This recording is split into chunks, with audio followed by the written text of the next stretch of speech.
Hola, en esta ocasión les hablaremos sobre la tabla periódica a través de la historia.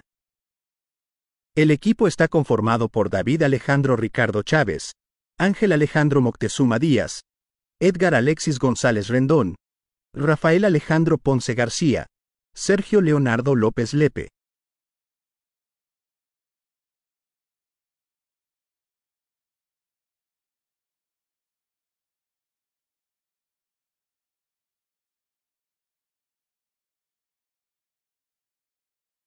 Hola, bienvenidos. El día de hoy vamos a hablar sobre la historia del desarrollo de la tabla periódica.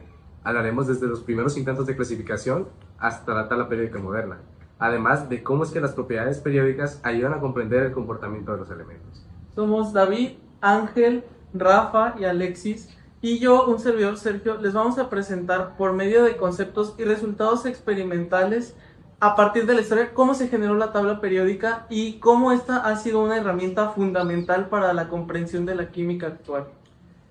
Primero empezaremos por lo que fueron los primeros pasos para un tipo de clasificación de la tabla periódica, que fue la tríada, que estos fueron los primeros intentos, por lo menos de los científicos, para intentar clasificar de alguna manera los compuestos que se relacionaban o tenían propiedades similares.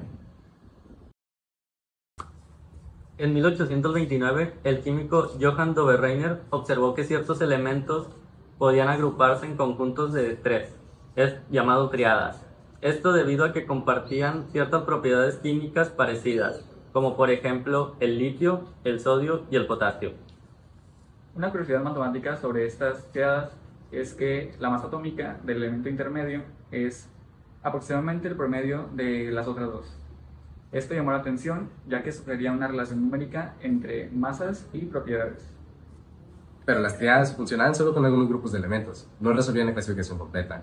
Aún así, la propuesta de Breiner fue importante porque introdujo la idea de que los elementos no son independientes y que se relacionan mediante patrones.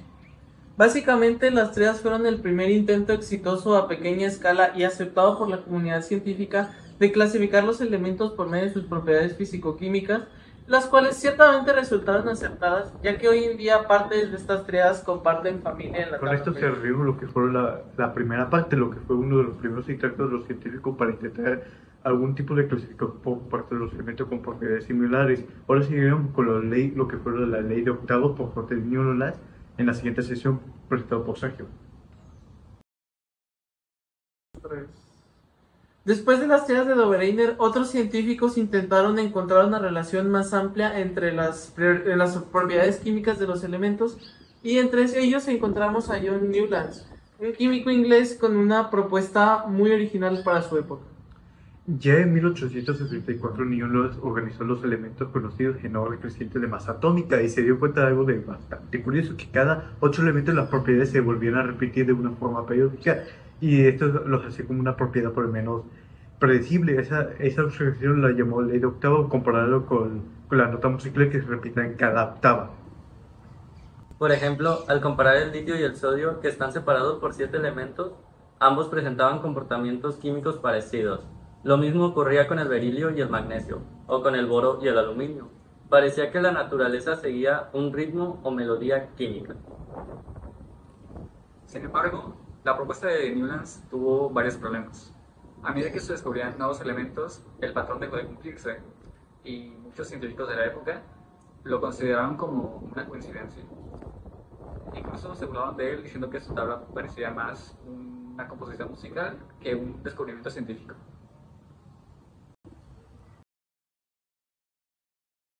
A pesar de las críticas, la ley de las octavas fue importante porque introdujo la idea de la periodicidad en las propiedades de los elementos.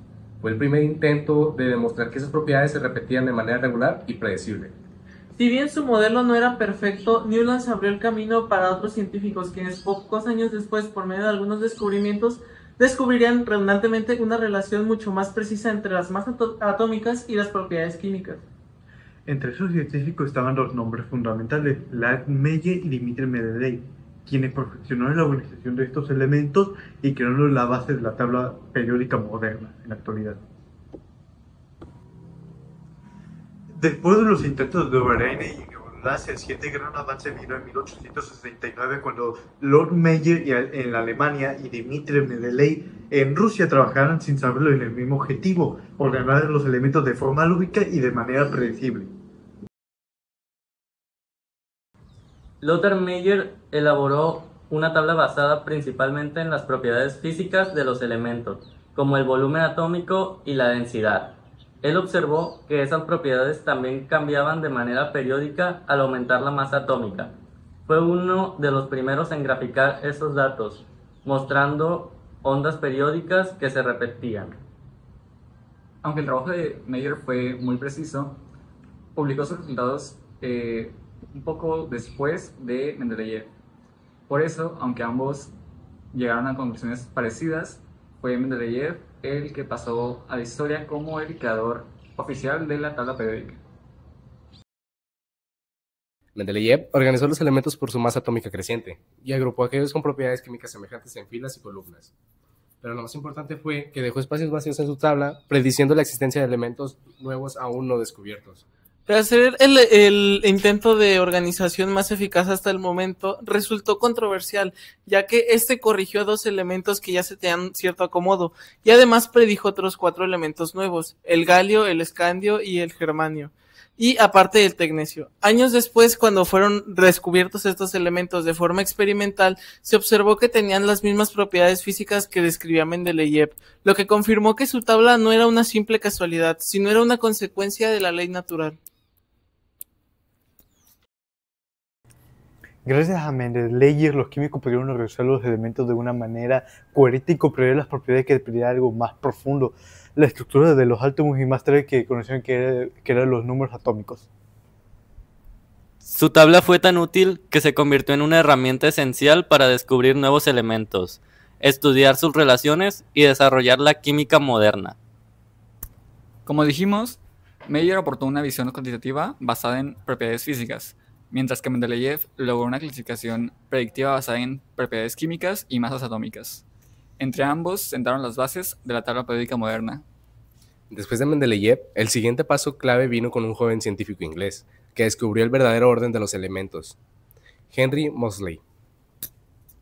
Como dijimos, Si bien el avance de Mendeleev fue algo titánico para la química, algunas cosas todavía no parecían tener su lugar, ya que, por ejemplo, algunos elementos como el argón, el potasio o el telurio, e incluso el yodo, no coincidían sus masas atómicas con el orden esperado.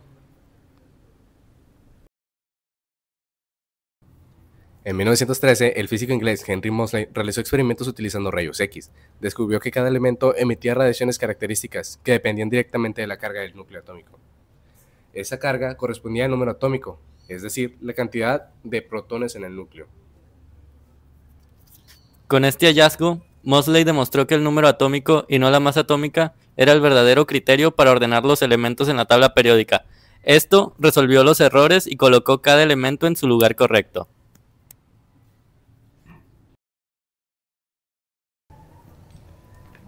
gracias a Moseley, la tabla periódica adquirió un orden completamente lógico. Además, su descubrimiento permitió identificar los huecos donde todavía quedaban elementos, prediciendo cuántos quedaban por descubrir. Por desgracia, Henry Moseley murió joven durante la Primera Guerra Mundial a sus 27 años. Aún así, su legado fue tan importante que cambió la manera de entender la estructura del átomo. Consolidó definitivamente el principio del número atómico de la tabla periódica moderna. Si bien, pese a su joven fallecimiento, su descubrimiento del número atómico transformó la tabla periódica de Mendeleev significativamente, ya que pasó de ser un simple patrón empírico a una ley fundamental gracias a la adición de su descubrimiento del número atómico. Pero la historia no termina ahí. Décadas más tarde, otro científico haría una aportación clave al descubrir nuevos elementos y modificar la estructura de la tabla, Glenn Seaborg.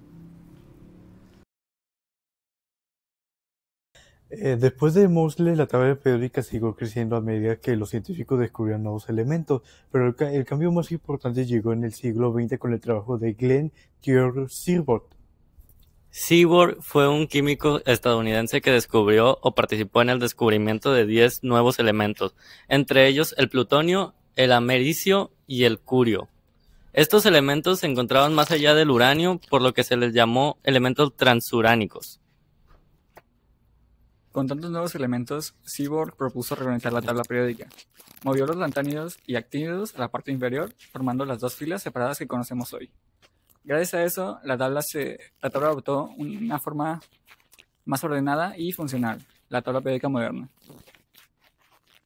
Su propuesta fue tan influyente que incluso nombró un elemento en su honor, el Seaborgio, con un número atómico de 106. Un reconocimiento muy especial, ya que fue uno de los pocos científicos vivos en tener ese honor. Su propuesta fue Glenn tan Seaborg influyente amplió la que tabla más allá de lo que se creía posible, y su trabajo ayudó a consolidar la estructura definitiva del sistema periódico actual. Ahora que ya conocemos el acomodo de los elementos por ciertas características, podemos pasar a ver el acomodo que se utiliza actualmente de la tabla periódica. No, Ángel. Después de los aportes de Moseley y Seaborg, la tabla periódica tomó su forma actual. Hoy en día los elementos se ordenan por número atómico creciente y se agrupan de acuerdo con la configuración electrónica y además sus propiedades químicas. Hoy en día la tabla se divide en grupos verticales que contienen elementos con propiedades bastante similares y periodos horizontales, los cuales nos indican los niveles de energía por medio de los electrones.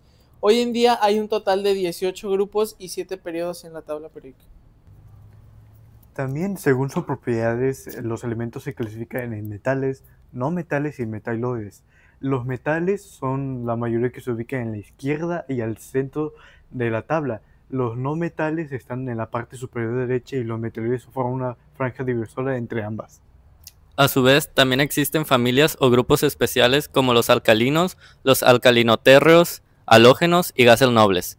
Cada una de estas familias presenta propiedades características. Por ejemplo, los alcalinos son muy reactivos y los gases nobles casi no reaccionan. Esta clasificación permite identificar rápidamente las propiedades y tendencias de cualquier elemento, y sigue siendo una herramienta esencial en la química, la física y la biología. A continuación, veremos cómo es que las propiedades físicas y químicas varían de forma periódica dentro de esta estructura, lo que nos ayuda a entender por qué los elementos se comportan como lo hacen.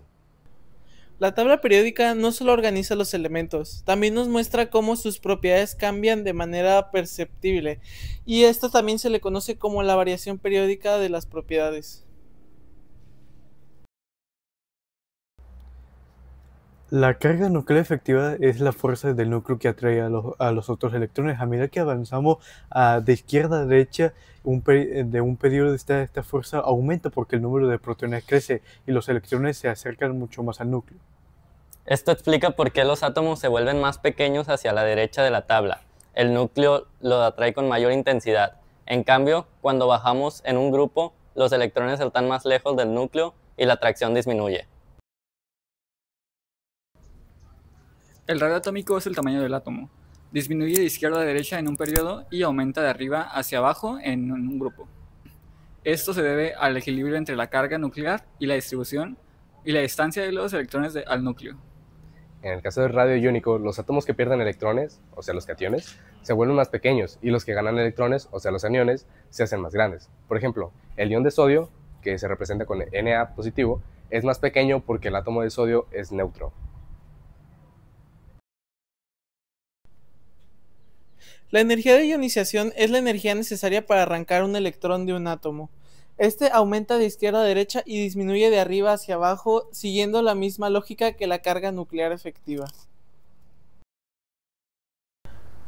La afinidad electrónica mide la energía liberada como un átomo gana un electrón. De forma teórica y experimental se ha comprobado de que esta energía también aumenta de la derecha del periodo y disminuye hacia abajo del grupo. Los elementos del grupo de los halógenos, como el flúor y el cloro, tienen una afinidad electrónica muy alta, porque les falta solo un electrón para completar su nivel de energía. Estas variaciones periódicas permiten predecir cómo reaccionarán los elementos entre sí. Por eso, la tabla periódica no es solo una lista, es una herramienta que explica el comportamiento químico de toda la materia conocida. La tabla periódica es el resultado del trabajo de muchos científicos, desde Oberon y Newlands hasta Seaborg, que buscan patrones en la naturaleza. Gracias a ellos, hoy comprendemos cómo se organizan los elementos, cómo varían sus propiedades y cómo todo el universo sigue en un orden químico perfecto. La tabla periódica de los elementos es la respuesta a cientos de años de investigación por parte de múltiples científicos, los cuales pusieron su aporte que se encuentra hoy en día condensado en las tablas periódicas, las cuales nos pueden decir una parte importante de la información a conocer de los elementos para su estudio.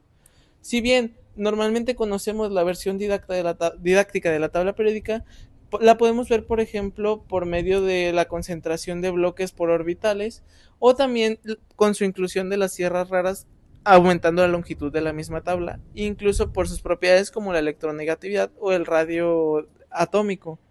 Esto nos demuestra que la química es una área muy amplia y que hasta hoy en día sigue teniendo descubrimientos científicos que impactan a nuestra sociedad y a la comunidad científica misma. Esto también nos demuestra cómo la ciencia ha evolucionado a partir del tiempo, ya que pasamos de unas tríadas ciertamente primitivas, aunque modernas para su tiempo, y de la desconfianza de Mendeleev a que en cualquier parte del mundo se puedan replicar experimentos que demuestren las propiedades de los átomos.